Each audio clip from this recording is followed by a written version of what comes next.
On this side, I must thank you, Your Excellency, the Deputy President, for your leadership. You have been exemplary. What everybody is saying, you are reachable.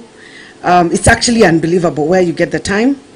You listen to people, even contrary opinions.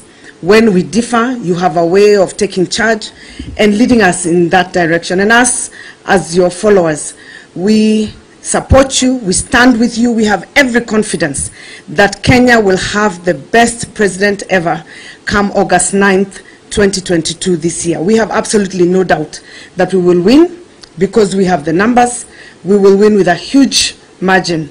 We have seen it reported in the newspapers about them wanting that you vacate the Hustlers Mansion so that they can start renovation in preparation for the next deputy president.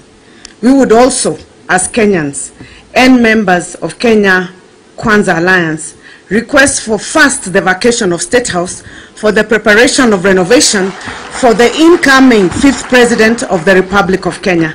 I think tuanze na kule juu, watuonesha example, akivacate to renovate, kwa sababu sisi tunajua president wetu wa 5 angependa pia kuingia huko kama kumetengenezwa vile inastahili. Sina mengi ya kusema.